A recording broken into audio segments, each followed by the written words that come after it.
At the cemetery, a woman she hadn't seen in 25 years was crying at her daughter's grave. Elena couldn't bring herself to leave her late daughter's grave. The woman turned to her with a familiar sparkle in her eyes. "You? Are you Sofia's mother?" she asked, trembling. She had never seen this woman before, but somehow she seemed to recognize her. Elena was 68 years old, but every Friday evening her feet dragged her down the same path. She left home at exactly 5 p.m., bought purple lavender from florist Maria at 5:20, and entered through the gates of Oakwood Cemetery at 5:45. She had never missed this routine. This was the only meaning left in her life. "Good morning, darling," she whispered to her daughter to Sofia's gravestone. As she carefully arranged the flowers, she continued, "This morning I played your favorite music again. Of course there was no one to dance with me. Silence as always." Elena knelt down and cleaned the dust from the gravestone. She ran her fingertips over the letters. Sofia Martinez, 1980–1999. She was only 19 years old. Her whole life was ahead of her. But a car accident took everything away. Every week the same lavender, the same tears. But today something was different. When Elena looked up, her breath caught. About 15 meters away in the cemetery, a woman in her 40s was crying. This alone wasn't unusual. It was common to see people crying in cemeteries, but this woman was different. She looked as if she had found something she'd been searching for a very long time. Elena noticed the woman walking slowly toward her. Her heart began to beat rapidly. Despite coming to Oakwood Cemetery for 25 years, no one had ever visited her daughter's grave. Sofia's friends had long since married, had children, and moved to other cities. The woman approached. Elena could now see her face clearly. She was in her 40s, with dark brown hair and a face filled with deep sorrow, but there was something familiar in her eyes, as if she were looking into Sofia's eyes. "Excuse me," the woman said, trembling. Her voice was fragile, as if she hadn't spoken in a long time. "Are you Sofia's mother?" Elena's world spun. How did this woman know her daughter? And more importantly, how had she recognized her? "Yes," Elena replied, her voice containing a mixture of surprise and fear. "I'm Elena, Sofia's mother. Who are you?" The woman looked at her for a few seconds, then turned to examine Sofia's gravestone. Tears streamed down her cheeks. I'm Isabella," she said quietly. "Isabella Romano. Sofia and we were best friends in college." Elena's heart began to pound. Sofia had talked about her friends, but she had never heard her mention anyone named Isabella. Or had she heard and forgotten? "College?" she asked. "What period?"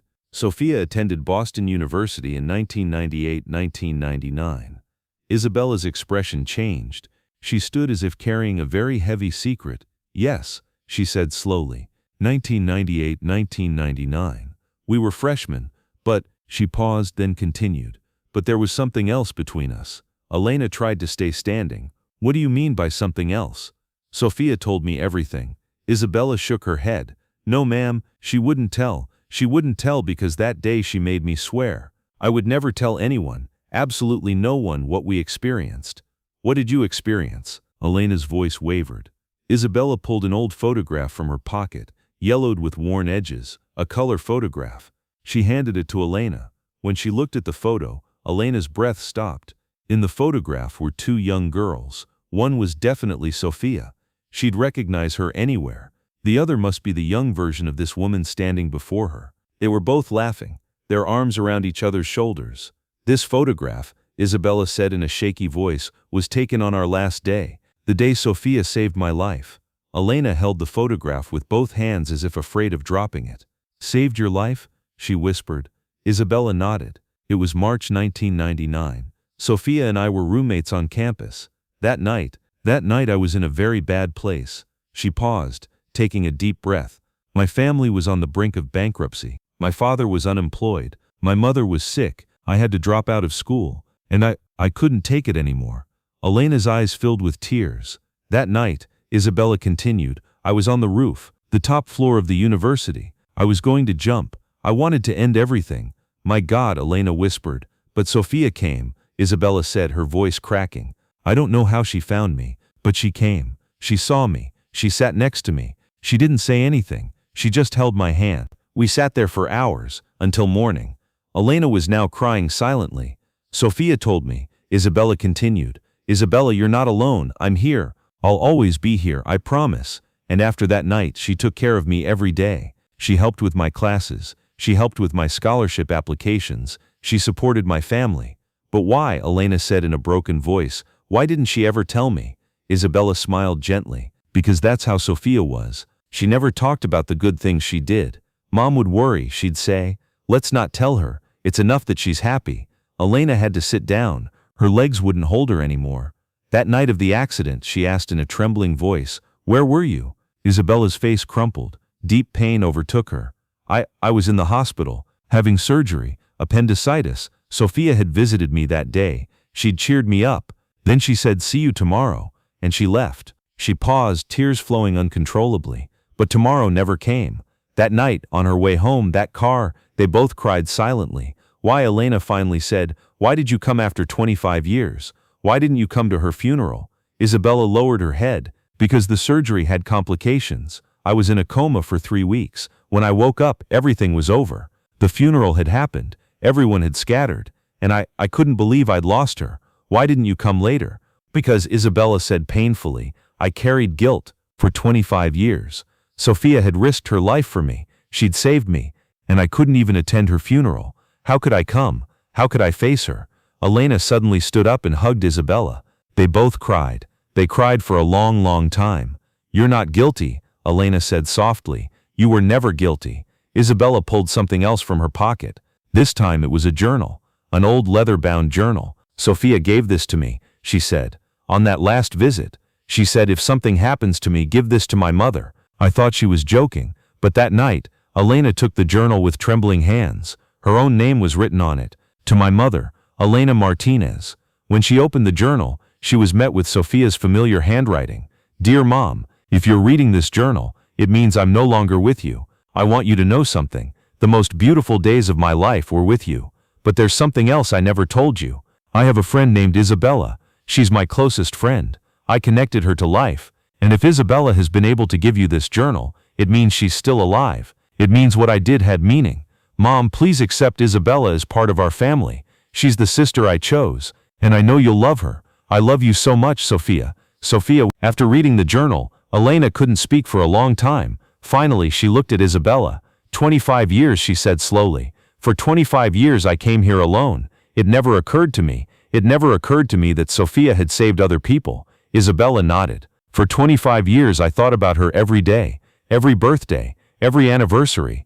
And I always thought if she hadn't been on that roof that night, I wouldn't be here today. Where are you now? Elena asked. How's your life? Isabella smiled for the first time. I live in Boston. I became a psychologist. I work with suicidal youth. Because Sofia saved me. Now I want to save others. Elena smiled through her tears. She would be so proud. I'm married, Isabella continued. I have 2 daughters. The older one's name is Sofia, in her honor. Elena's heart filled. Really? Yes.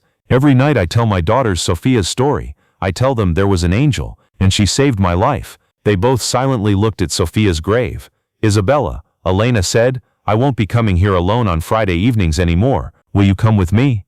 Isabella's face truly smiled for the first time. Of course I will, ma'am. Of course I will. Over the following weeks, Isabella and Elena began meeting regularly, not just at the cemetery, but for coffee, for walks, for quiet conversations about Sofia. Isabella shared stories Elena had never heard. How Sofia would sing while studying every night, how she always helped others, how she talked about her future with hope. She was the bravest person, Isabella said one afternoon as they sat on a bench overlooking the cemetery. But when it came to you, she was just a girl who missed you. I saw her call you every day.